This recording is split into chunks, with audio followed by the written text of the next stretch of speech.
미국의 상호관세 발표를 하루 앞두고 아시아 증시엔 경계감이 만연합니다. 변동성이 커지면서 매도세, 매수세 모두 멈추고 관망세가 짙게 깔렸는데요. 일단 중화권 증시입니다.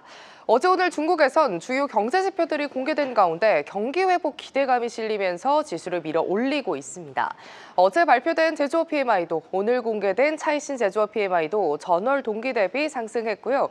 특히 차이신 제조업 PMI가 지난해 12월 이래 최고치를 기록하면서 긍정적 분위기를 형성했습니다. 이에 주도주, 소외주 할 것 없이 속속들이 오르는 모습 포착되고 있습니다. 상해지수 덕분에 전일 대비 0.3% 상승하면서 3,348포인트 지나가고 있습니다. 이 가운데 특히 중국 내수 기업들 소비재 쪽에서 상승불이 짙게 켜졌습니다. 이에 중국 내수주를 추종하는 ETF가 지수보다 더 큰 상승세를 좀 보여주면서 오늘장 전일 대비 3% 가까운 상승세에 6,420원에 거래되고 있습니다. 오늘 항생지수 내에선 대형주들의 강세가 눈에 띄고 있습니다. 특히 텐센트와 알리바바가 2% 넘게 상승하면서 지수를 끌어주고 있고요.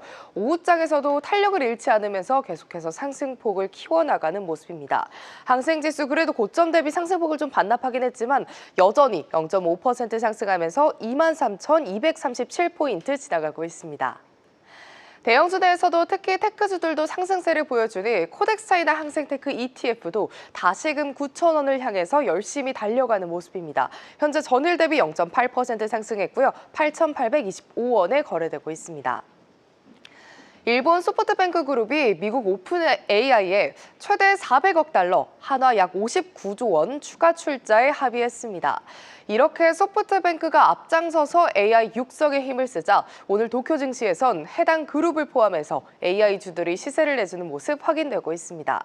다만 일본 증시 역시도 상호관세 시행을 하루 앞두고 경계심의 지수가 강하게 튀지는 않는 모습인데요. 그래도 빨간불 유지해주면서 35,740선 지켜내고 있습니다.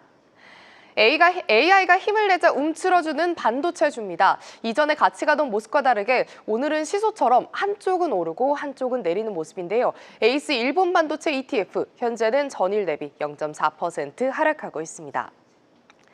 중국의 대만 포위 훈련, 관세 등 지정학적 불확실성이 커지던 대만 증시에 5거래일 만에 빨간불이 들어왔습니다.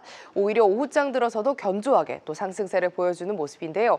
현재는 탄력 잃지 않고 고점 부근에서 움직입니다. 여전히 강하면서 2.69% 상승하고 있습니다. 지금까지 아시아 주요 증시 시황 전해드렸습니다. 네, 베트남 증시 상황 들어보겠습니다. 하나증권 김근하 연구원 연결돼 있습니다. 연구원님 안녕하십니까? 네, 안녕하십니까. 미국 상호관세 발표 앞두고 폭풍 전야 같습니다. 베트남 증시 상황 어떤가요? 네. VNG스 같은 경우에는 4거래일 연속 하락세를 이어갔는데요. 어제 기준으로 해서는 마이너스 0.8% 하락한 1,306포인트로 마감을 했습니다. 통신 서비스 제외한 전 업종 하락을 했고 외국인 투자자들의 순매도 지속되는 가운데 유동성 역시 지난 20일 거래대금 평균의 13% 가량 감소했습니다. 2일 미국의 관세 발표가 임박하면서 투자 심리 위축된 것으로 파악되고 있고 1일 오전장의 경우 어제자 낙폭을 상당수 회복하면서 0.64% 상승을 했는데요. 임미소비재 IT는 하락한 반면 에너지, 유틸, 헬스케어와 같은 경기 방어주 중심으로 외수세 유입되는 점을 감안하면 아직까지는 좀 트럼프발 리스크에 의한 회피 심리 계속해서 작용하는 것으로 파악됩니다. 네. 베트남 증시가 연초에는 분위기가 참 좋았는데 말이죠. 최근 들어서 이렇게 흔들리는 건 역시 이제 관세 발표 이슈 때문이 아닐까 싶습니다. 상호관세 발표 이후에는 다시 좀 증시가 회복이 되는 건지 어떻게 좀 평가하고 계세요?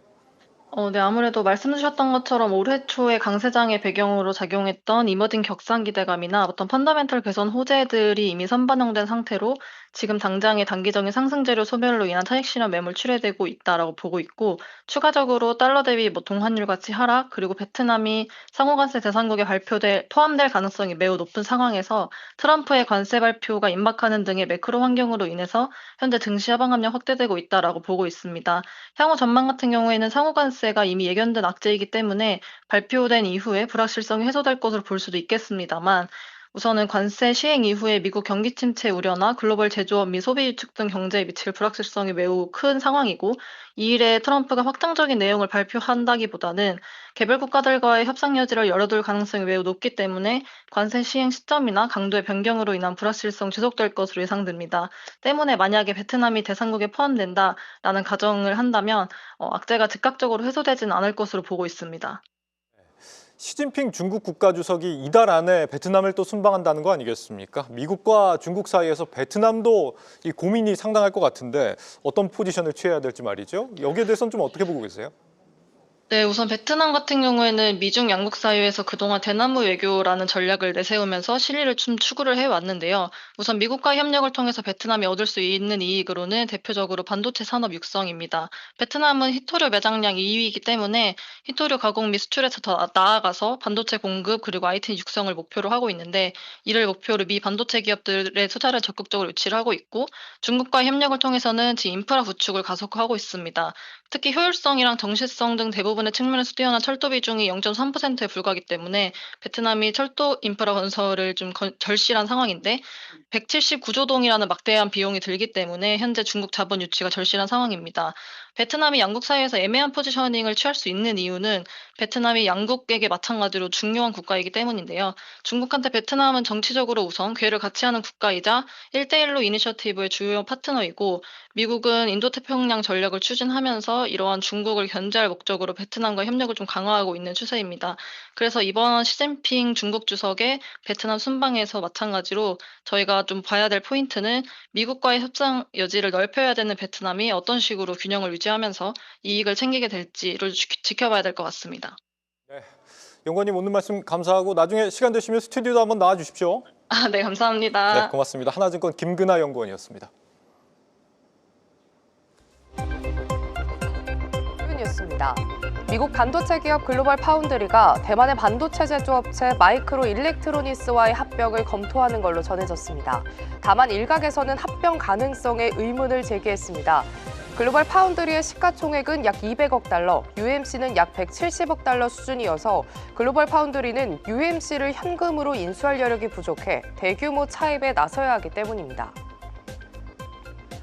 애플 최대 협력업체 폭스콘이 올해 인도 공장에서 아이폰 생산량을 2배가량 늘릴 계획이라고 밝혔습니다. 올해 말까지 인도에서 2,500만에서 3,000만 대의 아이폰을 생산할 계획인데, 이는 작년 인도 아이폰 생산량 약 1,200만 대보다 2배 이상 늘어난 수치입니다. 이번 계획은 애플이 중국 의존도를 줄이기 위해 인도 아이폰 생산을 강화하고 있는 걸로 분석됩니다. 중국 통신장비 기업 화웨이가 미국의 엄격한 수출 통제에도 불구하고 지난해 매출이 22% 넘게 증가했습니다. 특히 자동차 부분이 전년 대비 6배 가까이 증가하면서 새로운 성장 동력으로 부상했습니다.